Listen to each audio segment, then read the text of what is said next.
कोकणातील प्रत्येक अपडेट जाणून घेण्यासाठी आजच माझे कोकणच्या सोशल मीडिया प्लॅटफॉर्मला लाईक, फॉलो आणि सबस्क्राईब करा.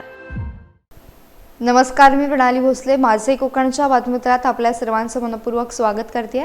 बातमीपत्राला सुरुवात करण्याआधी पाहूयात हेडलाईन्स.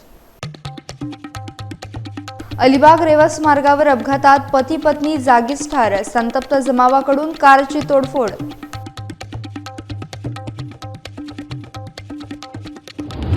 परप्रांतीय स्थलांतरित नागरिकांची 1 महिन्यात नोंदणी करा, नाहीतर आंदोलन छेडणार, वैभव खेडेकर यांनी दिला इशारा.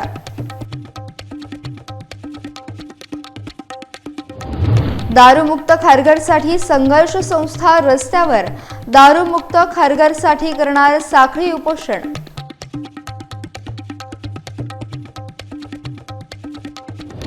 आणि खेडची एव्हरेस्टवीर प्रज्ञा शेठ यांचे अद्वितीय यश, प्रज्ञा यांनी केला एव्हरेस्ट बेस कॅम्प आणि काला पत्थर सर.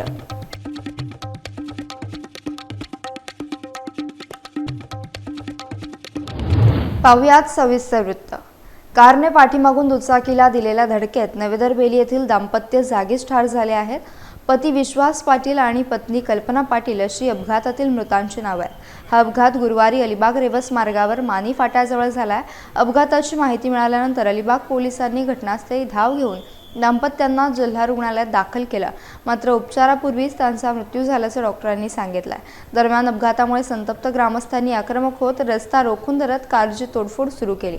अपघात घडल्यानंतर तातडीने त्या ठिकाणी स्थानिक आणि रस्त्याने प्रवास करणारे नागरिक जमा झाले होते. अपघात झाल्याची खबर बेली गावात समजताच गावातून काही ग्रामस्थ घटनास्थळी दाखल झाले. ग्रामस्थ पोहोचण्याआधीच त्या ठिकाणी सुमारे 200 पोलिसांचा फौजफाटा दाखल झाला होता. पोलीस येण्यापूर्वी संतप्त जमावाने इनोव्हा कार चालकाला बदडलं आणि कारची नासधूस केली. दरम्यान अलिबाग पोलीस ठाण्याचे पोलीस निरीक्षक किशोर साळे घटनास्थळी पोहोचून त्यांनी हाताबाहेर गेलेली परिस्थिती नियंत्रणात आणण्यासाठी नागरिकांना शांत राहण्याचं आवाहन केलं. परंतु संतप्त जमावाने त्यांच्या आव्हानाकडे दुर्लक्ष केल्यानं अखेर पोलिसांनी नागरिकांवर लाठी हल्ला करत जमाव पांगवला. रायगड जिल्ह्यातला महाड तालुका हा ऐतिहासिक तालुका आहे. छत्रपती शिवाजी महाराज आणि महामानव डॉक्टर बाबासाहेब आंबेडकर यांच्या पदस्पर्शानं पावन झालेल्या भूमीचा विकास ज्या पद्धतीनं होणं गरजेचं होतं त्या पद्धतीत सुधारणा झालेली नाही. महाड तालुक्यामध्ये पर्यटन क्षेत्राला देखील मोठा वाव असला तरी तशा दृष्टीने विकास झालेला नसल्यामुळे जागरूक महाडकर नागरिकांनी महाड शहरातील विविध समस्यांसंदर्भात नगरपालिका प्रशासन अधिकाऱ्यांचा कशा प्रकारे समाचार घेतलाय, अनेक महत्त्वाच्या मुद्द्यावर चर्चा केली. यावेळी महाड शहर विकास मंचच्या सदस्य तसेच जागरूक महाडकर उपस्थित होते. आज क्रांतीस्तंभाच्या बाजूचा परिसर गटर लाईनची काढलेली आहे, हे आपण बंदिस्त केली टाकली. फक्त 50 फुटावर जर आपण सरेकराच्या मार्गावर गेल्यानंतर तो नाला उघडा पडा का दिसतो. त्याच क्रांतीस्तंभाच्या कोपऱ्यापासून चायनीजच्या कोपऱ्यापासून आपल्या ह्या हॉलपर्यंत येईपर्यंत ही गटारं बंदिस्त का केली जात नाही. मग तिथं ते मिळणारे कचरा कोंडीसारखे झाला जातो आणि मग प्रत्येक वेळेस वेगवेगळा खर्च जातो का होत नाही. आज माझ्याच बिल्डिंगचा एक प्रॉब्लेम 6 वर्ष पेंडिंगला होता. कशा पद्धतीने सॉल्व्ह झालं हे आपल्या सगळ्यांना माहिती आहे. त्याची नोंद मात्र इतिहास अशी आहे की एक क्रांतीस्तंभ आणि चौदार तळ या 2 भूमीकडे जायचा बघतात. चौदार तळ काय बोलले की थोडा आपल्याला अभिमान वाटतो की खरोखर चौदार तळ आहे, ऐतिहासिक जपलं गेलेलं आहे. त्याच्याच खाली उतरल्यानंतर क्रांतीस्तंभाकडं प्रशासन का दुर्लक्ष करतं याचं उत्तर आम्हाला मिळत नाही. महाड शहरामध्ये आलेला पर्यटक हा चौदार तळ्यावरून आनंदित होतो, पण क्रांतीस्तंभाकडे बघितल्यानंतर मनस्ताप होतो तो फार विचित्र आहे. आणि तो मनस्तापाला आज आम्ही महाडकर म्हणून आम्ही अभिनंदन करतो की ही आमची 2 स्थळं आहेत. मग ती 2 स्थळं त्याच पद्धतीने जपण्याचा प्रयत्न व्हावा असं आमचं म्हणायचं आहे.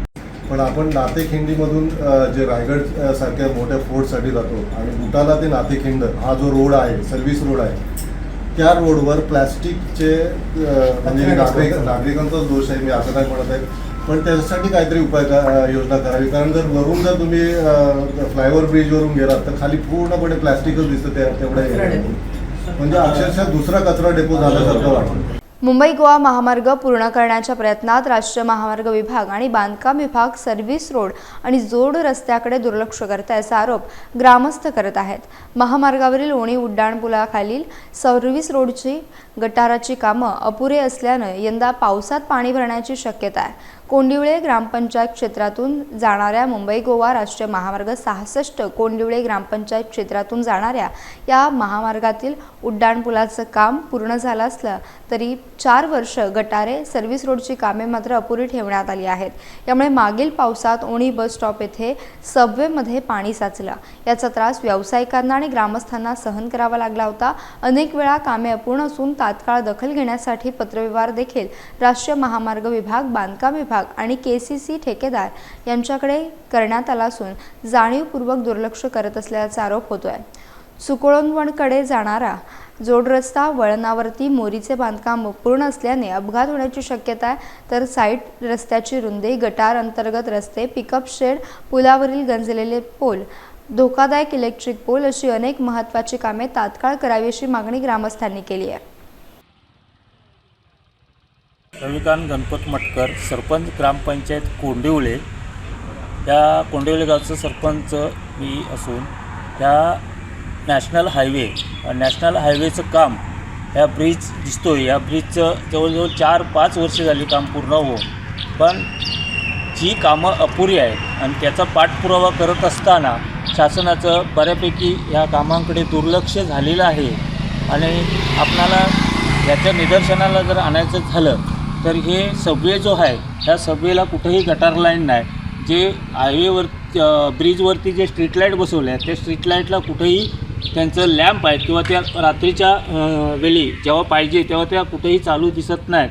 त्या जे ब्रिज आहेत त्या ब्रिजखाली जे पाण्याचा जो किंवा पावसाच्या वेळी जी पूरस्थिती निर्माण होते ते येणाऱ्या पावसाळ्यामध्ये जे संपूर्ण पाणी आहे ते बाजारपेठेत पूरस्थिती निर्माण होते. आणि ही सर्व वारंवार प्रशासनाच्या आणि संबंधित यंत्रणेच्या निदर्शनाला आणूनसुद्धा या ठिकाणी कुठेही दुर्लक्ष झालेलं आहे, त्याची दक्षता घेतली गेली नाही. अशा बऱ्याच त्रुटी या नॅशनल हायवे संदर्भात या ठिकाणी अपुऱ्या आहेत. म्हणून इथले ग्रामस्थ कोणी कोंडिवळे या दोन्ही ग्रामपंचायतीच्या वतीने शासनाला वारंवार पत्रव्यवहार करूनसुद्धा आज तगायत ह्या एकही ह्याची पूर्तता केलेली नाही. आणि त्या संदर्भात आम्ही आत्तासुद्धा पालकमंत्र्यांना पत्रव्यवहार करणार आहोत.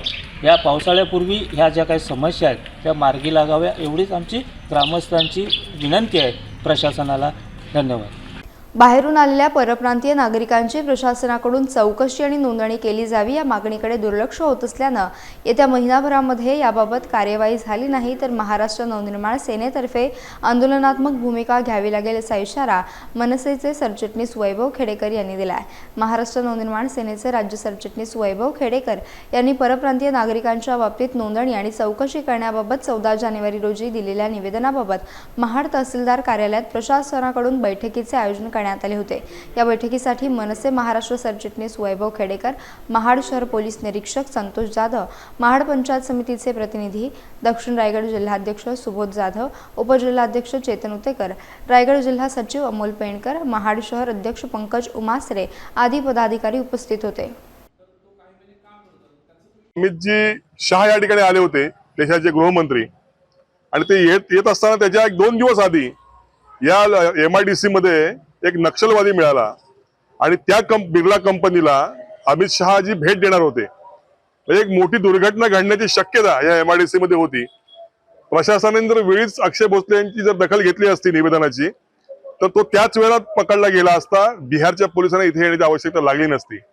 आमचं म्हणणं तेच आहे की या MIDC मध्ये अनेक रोहिंगे, अनेक बांगलादेशी आणि अनेक नक्षलवादी काम करत आहेत. या MIDCच्या मालकांवरती, कॉन्ट्रॅक्टरांवरती कोणाचंही बंधन नाही. तर देशाच्या गृहमंत्र्यांच्या बाबतीमध्ये जर ही परिस्थिती असेल तर आमच्यासारख्या सामान्य माणसाची काय परिस्थिती असेल याचं उत्तर मी त्यांच्याकडे मागितलं. त्यांना आम्ही 1 महिन्याची मुदत दिलेली आहे. या 1 महिन्यामध्ये नगरपालिका प्रशासन असेल, गटविकास अधिकारी असतील, तहसीलदार असेल, MIDCचे सगळे पदाधिकारी हे असतील, अधिकारी असतील, यांनी संयुक्तपणे या सगळी दखल घेतली पाहिजे. या सगळ्यांना शोधून काढलं पाहिजे, त्यांच्यावरती कारवाई केली पाहिजे.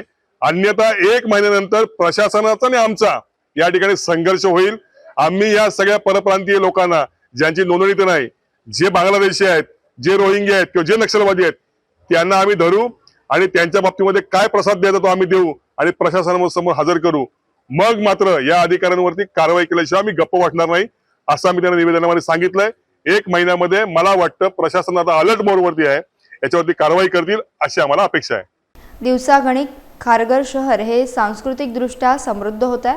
खारघरमध्ये अनेक शैक्षणिक संस्था असून तिथे मोठ्या प्रमाणात सांस्कृतिक कार्यक्रम देखील होत आहेत. अशा सांस्कृतिकदृष्ट्या समृद्ध खारघरमध्ये दारू विक्री करण्यास बंदी करावी अशी मागणी संघर्ष सेवाभावी संस्था खारघर यांच्या माध्यमातून करण्यात येते. दारूमुक्त खारघर व्हावे ही बाब सरकारी अधिकाऱ्यांच्या मनामध्ये नाही असा देखील आरोप या संस्थेच्या पदाधिकाऱ्यांनी केला आहे. दारूमुक्त खारघरसाठी महिला वर्ग देखील रस्त्यावर उतरले आहेत आणि लाडक्या बहिणींची लाज राखा असे फलक लिहून घोषणा देण्यात आल्या आहेत. खरं सांगायचं झालं तर सरकारी अधिकारी यांच्या मनामध्येच नाही, आमच्या मनामध्ये आहे, खारघरवासियांच्या मनामध्ये आहे की खारघरमध्ये दारू नसावी. तर सरकारी अधिकाऱ्यांच्याच मध्ये एक भावना आहे की काय दिले बार, काय फरक पडणार आहे आम्हाला. त्यांना फरक पडत नाही भाई, इथले स्थानिक जे महिला आहेत, पुरुष आहेत, त्यांना फरक पडतो. अशी कोणती गोष्ट होणार की महाराष्ट्र सरकारने जर खारघरमध्ये दारूचं लायसन्सच दिलं नाही तर कुठला एवढा बर्डन पडणार आहे सरकारवर की त्यांना नको आहे ती गोष्ट तुम्ही जाणूनबुजून करताय आणि जी गोष्ट हवी आहे ती करत नाही. ह्याचा अर्थ सरकारी अधिकाऱ्यांमध्ये पूर्णपणे अनास्था आहे, कारण त्यांना त्यांचे पैसे मिळतात आणि ते पैसे दिले की तुम्हाला बारचं लायसन मिळतं. एवढंच माझं म्हणणं आहे. खारघर हे दारूमुक्त शहर पहिल्यापासूनच आहे आणि ते दारूमुक्त राहावं अशी संघर्षाची गेल्या 20 वर्षापासूनची शासनाकडे मागणी आहे. खरं तर ही मागणी कायदेशीर आहे आणि शासनाकडे तसा अधिकारही आहे आणि ह्या अधिकारामध्ये शासनाने आमचं जे शहर दारूमुक्त आहे त्याला तसंच ठेवावं एवढी साधी अपेक्षा आम्ही व्यक्त करून हे आंदोलन चालू केलेलं आहे. गेल्या 20 वर्षामध्ये आम्हाला बऱ्याच वेळा यश आलं, काही अपयशही आलं आणि एक 4 बार आमच्या ह्या परिसरामध्ये चालू झालेले आहेत. अलीकडंच पूर्वी 2च बार होते, पण मधल्या काळामध्ये करोना काळात जी शांतता होती सगळीकडे त्याचा फायदा घेत या लोकांनी इथं लायसन्स मिळवण्याचा प्रयत्न केला आणि त्यांना ती मिळाली.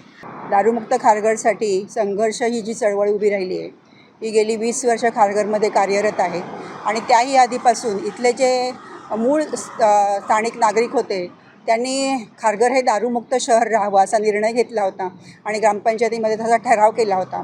नव्याने जेव्हा वसाहत खारघरची वसली तेव्हा या ठिकाणी नव्याने राहायला आलेल्या नागरिकांनीसुद्धा त्यासाठीच या ठिकाणी घरं घेतली की खारघर हे दारूमुक्त शहर असणार आहे आणि मुळात खारघर हे शैक्षणिक संकुल आहे, एज्युकेशन हब आहे आणि आता तर त्याला एक आध्यात्मिक सांस्कृतिक हब म्हणूनसुद्धा ते आता उदयाला यायला लागलेलं आहे. तर खारघरची जी प्रतिमा आहे, खारघरची गेली 25 वर्ष ही जी प्रतिमा आहे की खारघर नो लिकर झोन आहे, तर हे नो लिकर झोन तसंच राहावं ही एवढीच आमची साधी मागणी आहे की हे आधीपासून होतं ते तसंच राहावं एवढीच आमची शासनाकडे मागणी आहे. त्यासाठी खरं म्हणजे नागरिकांना रस्त्यावर उतरण्याची गरज पडू नये, फक्त ती शासनाने मान्य करावी आणि जर रस्त्यावर उतरण्याची गरज पडली तर या ठिकाणचे नागरिक जागृत आहेत, संघटित आहेत, जनमताचा एक मोठा रेटा या ठिकाणी तयार झालेला आहे. पिंपरी चिंचवड शहर जिल्हा काँग्रेस कमिटीच्या वतीनं अप्पर तहसीलदार कार्यालय निगडी येथे मोदी सरकारच्या सूडबुद्धीच्या राजकारणाविरोधात निषेध आंदोलन करण्यात आले. केंद्रातील हुकुमशाही मोदी सरकार ईडी सीबीआयचा गैरवापर करत विरोधी पक्षांना संपवू पाहत आहे, त्यांचा आवाज दडपण्याचा प्रयत्न करत आहे. सोनिया गांधी आणि राहुल गांधी यांच्या विरोधात ईडीची कारवाई ही राजकीय हेतूने केलेली आहे. या विरोधात संपूर्ण देशात निषेध आंदोलनं सुरू आहेत. हर्षवर्धन सकपाळ अध्यक्ष महाराष्ट्र प्रदेश काँग्रेस कमिटी यांच्या आदेशानुसार पिंपरी चिंचवड शहर काँग्रेस कमिटीच्या वतीनं शहराध्यक्ष डॉक्टर कैलास कदम यांच्या नेतृत्वात केंद्रातील हुकुमशाही मोदी सरकार आणि भाजप जनता पक्षाच्या विरोधात घोषणा देऊन निषेध आंदोलन करण्यात आलंय. रायगड आणि रत्नागिरी जिल्ह्याचे खासदार सुनील तटकरे यांच्या प्रयत्नानंतर माणगाव येथील शैक्षणिक आणि सांस्कृतिक क्षेत्रात उल्लेखनीय कामगिरी करणाऱ्या माणगाव शिक्षण प्रसारक मंडळाच्या श्रीमती विठाबाई मारुती गोगावले या BSc नर्सिंग कॉलेजला राज्य सरकारनं मान्यता दिली आहे। अशा प्रकारचे महाराष्ट्र आरोग्य विज्ञान विद्यापीठ नाशिक यांची मान्यता मिळालेले रायगड जिल्ह्यातील पहिलेच कॉलेज ठरले आहे। खासदार सुनील तटकरे यांनी संस्थेचे अध्यक्ष ॲडव्होकेट राजीव साबळे आणि समस्त माणगावकरांना येथील BSc नर्सिंग कॉलेजला मान्यता मिळवून देण्याचं वचन दिलं होतं। त्याची पूर्तता केल्यानं ॲडव्होकेट राजीव साबळे यांनी खासदार सुनील तटकरे यांची कृतज्ञता व्यक्त केली आहे। माणगाव शिक्षण प्रसारक मंडळाच्या विठाबाई मारुती गोगावले नर्सिंग कॉलेज या कॉलेजला महाराष्ट्र शासनाने मान्यता दिली असून या कामी खासदार तटकरे साहेब यांनी विशेष प्रयत्न करून आम्हाला मान्यता दिलेली आहे। या वैद्यकीय शिक्षण मंत्री श्री मुश्रीफ साहेब यांच्याकडूनही मान्यता मिळवली, स्वतः माझ्याबरोबर आले 2 वेळेला, त्यामुळेच या मान्यता आम्हाला मिळालेली आहे। आणि या कॉलेजमध्ये 60 विद्यार्थ्यांना एका वेळेला ॲडमिशन देता येईल, त्यामुळे आपल्या भागातल्या गोरगरीब लोकांना या ठिकाणी शिक्षण मिळू शकेल नर्सिंगचं, आणि BSc नर्सिंग या कोर्सला मान्यता मिळालेली आहे। रत्नागिरी जिल्ह्यातल्या खेडची सुपुत्री प्रज्ञा शेठ हिने एव्हरेस्ट बेस कॅम्प 5384 मीटर उंची असलेला आणि काला पत्थर 5545 मीटर उंची यासारखे अत्यंत कठीण ट्रेक पूर्ण करत खेडचे नाव उज्ज्वल केले। ती ही मोहीम पूर्ण करणारी खेड गावातील पहिली महिला ठरली आहे। विशेष म्हणजे अत्यंत कठीण मोहिमेत प्रज्ञा यांच्यासोबत त्यांचे पती समीर शेठ आणि फक्त 10 वर्षांचा मुलगा रुद्रांश शेठ यांनीही भाग घेतला होता। रुद्रांश हा न्यू जर्सी येथून एव्हरेस्ट बेस कॅम्प सर करणारा 2रा क्रमांकाचा सर्वात लहान मुलगा ठरला आहे। 7 एप्रिल रोजी हे त्रिकूट काठमांडूला दाखल झाले। 8 एप्रिलपासून ट्रेकची सुरुवात झाली, मात्र प्रतिकूल हवामानामुळे रामेछापहून लुल्का एअरपोर्टकडे जाणारी फ्लाईट रद्द झाली। यामुळे त्यांनी 17 तासांचा थकवणारा प्रवास करून सुरेके या गावातून ट्रेकला सुरुवात केली। प्रचंड पावसाचा मारा, हिमवृष्टी, हिमवादळ या सगळ्यांचा सामना करत त्यांनी धाडस, चिकाटी आणि जिद्द यांच्या जोरावर एव्हरेस्ट बेस कॅम्प पूर्ण केला आहे। फाकदिंग, नांचे बाजार, डेंगबोचे, लाबूचे, गोकरशेप अशी उंचीवरची गावं पार करत त्यांनी एव्हरेस्ट बेस कॅम्प गाठत मार्गात प्रचंड पाऊस, हिमवृष्टी, हिमवादळ यांचा सामना करत अत्यंत कमी सराव असूनही या कुटुंबानं जिद्द, इच्छाशक्ती आणि आत्मविश्वास यांच्या बळावर ही धैर्यगाथा लिहिली आहे। प्रज्ञा शेठ यांचे हे यश म्हणजे प्रत्येक स्त्रीसाठी आणि कुटुंबासाठी प्रेरणादायक उदाहरण ठरणार आहे। यासह बातमीपत्रात वेळ झाली इथेच थांबण्याची, भेटूयात नवीन बातमीपत्रासह। तोपर्यंत तुम्ही कुठेही जाऊ नका, पाहत रहा फक्त माझे कोकण।